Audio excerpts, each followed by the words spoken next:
Welcome back to another class on Amot shel Halacha. En lo lakadosh baruch hu be'olamo ela arba amot shel Halacha bilvad. We are in the Chazara program. This will be part 23. In part 22, we went over two important points, and we want to elaborate on that today and add actually a third point. We spoke about weekday wine. That if a person We spoke about a weekday wine, that if a person went ahead and he had wine during the weekday before the meal, that blessing that he blessed on the wine before the meal, it will exempt the wine that he's going to have during the meal. So that is a simple halacha. But then we moved on to Kiddush, and by Kiddush we have a little bit of a difference.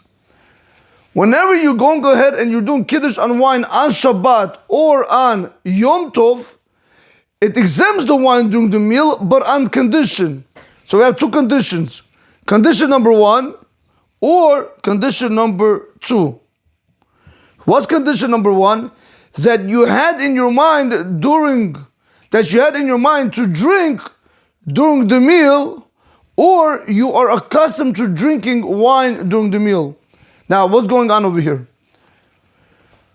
We'll see, as you guys can see, that we have over here, Kiddush is the Shem Mitzvah, and I'll explain to you what I did over here. Now you have to understand what is going on over here. How come Kiddush is different than the weekday wine? Why during the weekday, if I have wine before my meal, no problem, it exempts the wine during the meal. Fine, right? That's no problem. But when it comes to Kiddush on Shabbat or on Yom Tov, you tell me right now that at the time when I'm doing Kiddush, I have to have in my mind that I want to drink more wine during the meal in order for the bracha to be able to exempt that wine that I'm going to have during the meal, or I have to be that type of person that is accustomed to drinking wine during the meal in a regular day bread meal, or any other time I'm eating a bread meal. If I'm accustomed to drinking wine during the meal, then I'm going to tell you that the Kiddush automatically is going to help you during the meal. Now we want to understand why. So here we go. You have to understand like this. When you're doing Kiddush on wine on Shabbat or on Yom Tov, why is Kiddush coming? Kiddush is coming l'shem mitzvah. You're doing it for the sake of mitzvah. Which is what? Which is to sanctify the day. So why in the world am I going to use the Kiddush on wine, which I'm doing it for the sake of the mitzvah? How am I going to take it? I'm going to apply it also to the meal. Doesn't make sense. You're taking Kiddush, and you'll see, you'll better understand with Havdalah. But let me just explain to you over here. If I'm doing Kiddush on wine, on Shabbat or on Yom Tov, what am I really doing? It's really coming to sanctify the day. So now you want to come and you want to use the same Kiddush that it should help me for wine during the meal. During the weekday, I can understand, because when you're drinking wine before the meal, and then when you're going to drink wine after the meal, so when you're drinking wine before and then when you're drinking wine after, it all comes for one purpose. Because listen, who told you to drink wine? Nobody. So when I say the bracha of Borei Pri Gefen during the weekday before the meal, automatically the bracha transfers over into after the meal, because there's no other purpose to why am I saying Borei Pri Gefen. But, however, when we're dealing with Kiddush, let me just erase this just so it doesn't look, so make it simpler. But when I'm dealing with Kiddush, why are you blessing Kiddush? Why are you saying Kiddush on wine right now, on Shabbat or on Yom Tov? Because HaKadosh Baruch Hu, Rabotai, the Shulchan Aruch passes halacha, if you want to be able to eat on Shabbat or on Yom Tov, you have to do Kiddush. If you don't do Kiddush, you can't eat. So therefore, what are you telling me? I want to be able to go ahead. The Kiddush comes to sanctify the day and allow me to start to begin my meal. So if that is the reason, why am I using that same reason to allow me to drink more wine during the meal without first having to say a blessing? Yes, you guys hear the question? Kiddush, if it's coming to sanctify the day, and that's going to come to allow me to eat my bread meal, that's why I'm doing Kiddush. Why am I using the same Kiddush which is coming for this purpose? And I'm going to tell you that I could even use that bracha for wine during the meal where you're going to tell me, go ahead, drink the wine during the meal and don't bless. Okay, that's what we want to see actually today. And once we do the Havdalah, you'll understand by Havdalah it's a little bit more complicated. Okay? So comes Rav David Yosef Shlita and he says, even though the wine of the Kiddush comes for the sake of the mitzvah, I would have thought to say if it comes for the sake of the mitzvah, let it only be for the sake of the mitzvah. So this Borei Priya Geffen that you bless over here, this Borei Priya Geffen that you bless over here, when you're doing the Kiddush, let it only help for here, for the sanctification of the day. Now when I want to drink wine during the meal, let me go and bless another blessing. That's what I might have thought. Okay. That's what I might have thought. Comes Rav David Yosef and he tells you, no. Over here I want to show you something. He says like this. Even though the wine of the Kiddush comes for the sake of the mitzvah, and I would have thought to say you can't use that same bracha for the wine during the meal. Now he says, nevertheless, who shaykh l'seuda. It's connected to the meal, like I explained to you over before. Why? Because if you don't do Kiddush on Friday, meaning on Shabbat, or on Yom Tov, can you continue eating? Can you begin a meal? No. So the Kiddush is what allows you to begin to eat. You're right. The Kiddush, it sanctifies the day. It comes for the sake of that mitzvah, to make the day kadosh. But also Kiddush allows you to start to begin to eat your meal. So once the Kiddush gives you that go, it's connected to the meal. So once it's part of the meal, I'm going to look at it as a weekday blessing that you're saying on the wine. Just like during the weekday, it becomes one. So therefore, the wine that you bless before the meal is going to help you for the wine after the meal. So too by Kiddush. You're right, it comes for the sanctification of the day. But it also comes to allow me to eat. So once it comes to allow me to eat, automatically, that blessing that I blessed before the meal will help me for the wine after the meal. And that's what he tells you over here. Nevertheless, it's connected to the meal. And Kiddush because we know the rule that Kiddush could only be done in the place of the meal. And the Kiddush is for the sake, for the purpose of the meal. Also at the time of the meal. So we see they're all connected.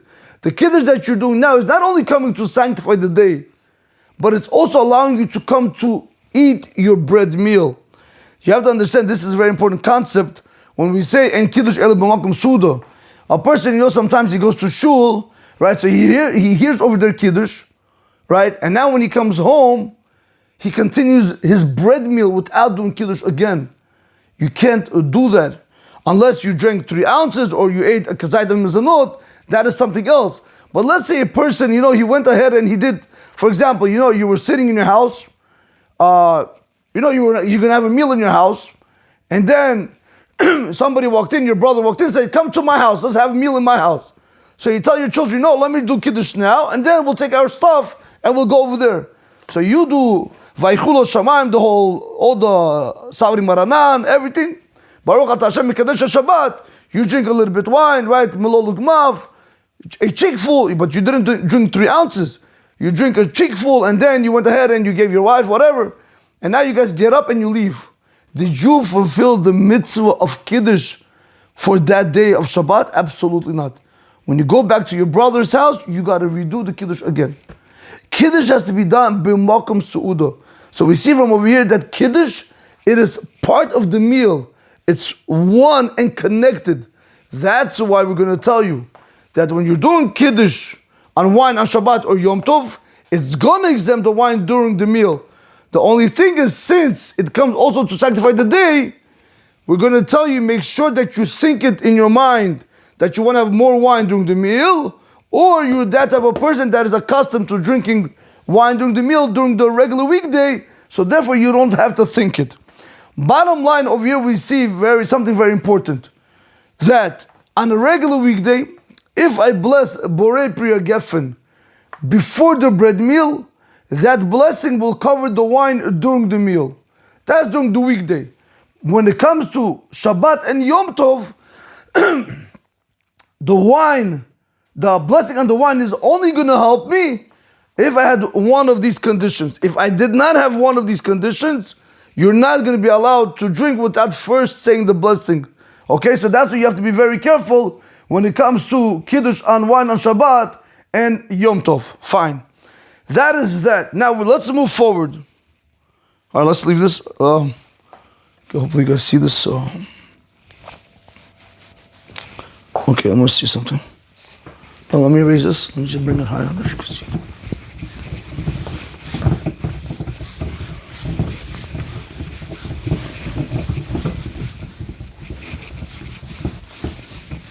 Okay.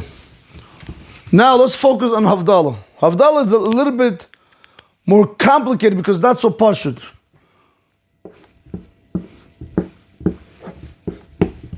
Right? A lot of people don't know that. I don't know if you guys realize that a lot of people don't know that if a person does not do Havdalah on Motzi Shabbat and they eat or drink without first doing Havdalah, Chas v'Shalom Rabotai, their punishment is askara. Askara literally means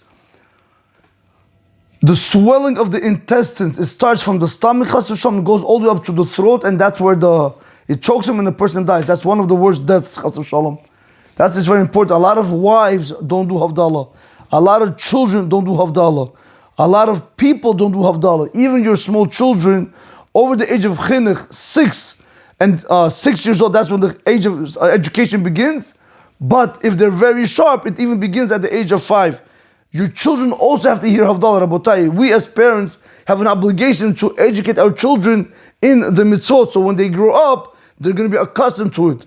And they're not going to have to sit there and battle what's right or what's wrong. Okay. Now, here we go. We want to speak about Havdalah. Ulam, however, hamavdil ala kos. Here we go. However, one who's doing Havdalah on a cup of wine,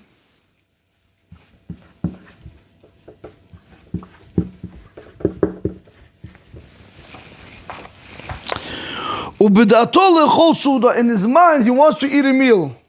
Say you want to have the 4th meal.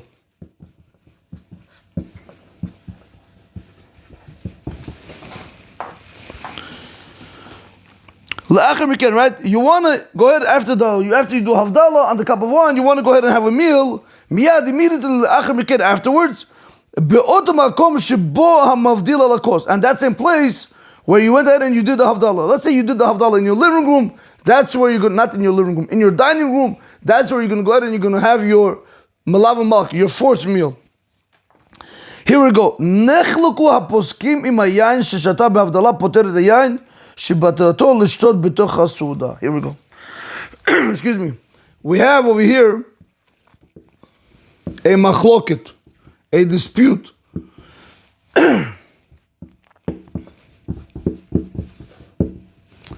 Okay, we have over here a dispute. When a person does Havdalah on a cup of wine and now he wants to go ahead and eat the 4th meal, there is a machloket. Will the Havdalah, will the blessing that you bless on this cup of wine help you or not? There is a machloket. So he says like this.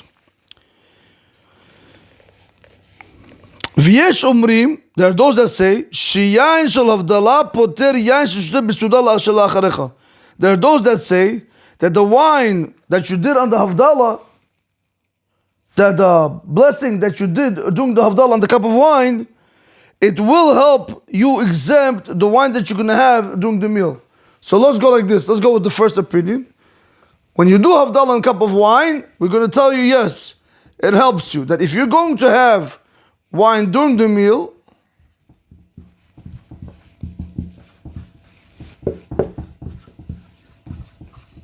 if you're going to have wine during the meal, we're going to tell you it helps you. This is according to one opinion.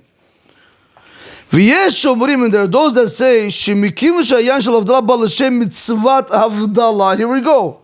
And there are those that say, since when you're doing Havdalah on a cup of wine, it's coming for the mitzvah of Havdalah. When I'm doing Havdalah, Rabotai, it's coming for the mitzvah shel Havdalah. I'm not doing right now to go ahead and it's not coming right now to allow me to eat my fourth meal. Right, you're not allowed to eat if you don't do Havdalah. But by me doing Havdalah, Rabotai, that has what if I don't want to eat my bread meal? I'm very full. Or I have to dafka eat a bread meal. By Kiddush, it allows you to start your Su'udah. But Havdalah is completely different. There he says, when you're doing the Havdalah in a cup of wine, you're doing it for mitzvah shel Havdalah. If that is the case, ve'en lo shaychol l'su'udah klal has nothing to do with the meal. Havdalah has nothing to do with the meal.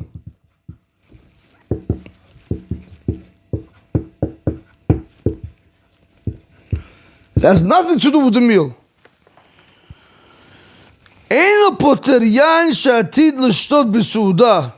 It's not going to exempt the wine that you're going to drink in the meal.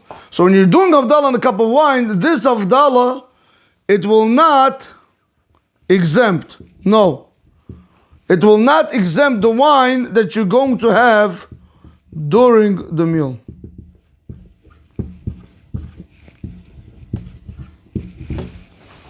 Rabotai, you see the machloket? This is a very, very big difference, Rabotai. If you guys pay attention, now you can understand the case of the Kiddush better. When we tell you by Kiddush, how can you tell me when I'm saying the Kiddush on a cup of wine, how do you say that it also goes ahead with the conditions, of course? How do you tell me that it's also able to go ahead and exempt the wine during the meal? Isn't it coming for the sanctification of the day? Yes. But over there, you also need the Kiddush in order to be able to begin the Su'udah, which is not the case by Havdalah. By Havdalah, this man, the Amr, this rabbis, they want to learn. When you're doing the Havdalah, you're doing it because of the mitzvah of Havdalah. You want to be able to separate Shabbat from Sunday. You're separating the mundane from the holy. That's why you're doing Havdalah. You're not doing Havdalah in order to allow you to begin to eat. That is not the reason, Rabotai. I'll put it to you like this. Say if a person didn't do Havdalah until after Tuesday, right? For example. Well, you want to tell him he can continue eating? He could continue eating. I mean, he missed the mitzvah of Havdalah. But it's a problem, Rabotai. We want you to always do it Amot Shabbat. And like we explained, that the latest is all day Sunday and all night Sunday until Monday morning. I went through all these halachot. I don't want to go back to it right now. But I just want to show you that Havdalah has nothing to do to allow you to eat the meal. All Havdalah does is it separates you from the Kadosh, and now your weekday day begins. So that's what he tells you over here. It's not going to exempt the wine that you're going to drink in the future during your meal. It's not going to come to exempt it. Unless you wash your hands for the bread meal before the Havdalah. So how's that going to work? Rabotai, watch this.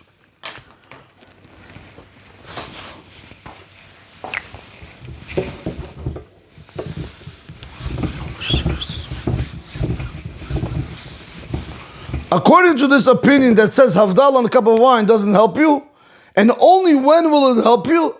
Only if I first went ahead and I washed my hands for the bread meal, right? 3 times each hand.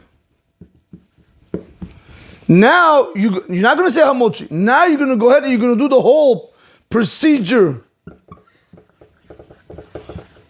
Now you're going to go ahead and you're going to do the whole procedure of the Havdalah. After you did the whole Havdalah, once you got to Baruch, Hamavdil ben Kodesh Zechol towards the end, you drink the wine, and now you could go ahead and you take the bread and you say, Baruch Ata Hashem Elokeinu melech haolam hamotzi lech min haaretz. Again, this is not an interruption. Because if you guys remember, we did in the Shulchan Aruch, there's a machloket if you have to wash your hands or not. Because remember, once I wash my hands now, and now I'm doing once I wash my hands and now I'm doing the procedure of the Havdalah, after washing my hands, so you see, I wash my hands and it comes out that the Havdalah, it's as if it's in the middle of my bread meal, because that's what I want to do. I wash my hands for the bread meal, so the Havdalah is in my bread meal. So therefore, once I do the Havdalah, once I say the bracha on the Havdalah, automatically when I'm now going to go ahead and have more wine during the bread meal, that blessing of Havdalah is going to actually help me for the wine during the bread meal. Okay, Rabotai, we didn't finish yet, because there's much more he's going to go ahead and he's going to bring down, and he's going to tell you what one should do in this situation. But we're going to conclude today with this, And Blined in the following class, we will continue on how to best go about it. Again, halachically, Rabotai, halachically speaking, like we saw before, that even if you don't wash your hands, and you went ahead and you did Havdalah, and now you're going to go ahead and you're going to drink wine, as long as you are in the same room, we're going to tell you, halachically, Rabotai speaking, that the wine on the Havdalah, the blessing that, when you're blessing on the Havdalah wine, we're going to tell you that that's going to be able to transfer over to the wine during the meal, and you're not going to have to bless again. But Belineda will see in the following class, Rav David Yosef Shlita is going to tell you an eitzah, an advice on how to not to get yourself into this machloket. Why? Because if you're going to go ahead and you're going to have wine during the meal, according to this rabbi, you're stealing from Hashem because you didn't say a bracha. Correct? That's why we're going to tell you, you want to first go ahead and wash your hands. But if you're not washing your hands and you're drinking without a bracha, it comes out that you're going against this halacha. So that's why in order to satisfy both opinions, we'll see B'lined in the following class what needs to be done. Rabotai, have a great day. Baruch Adonai L'olam. Amen ve'amen.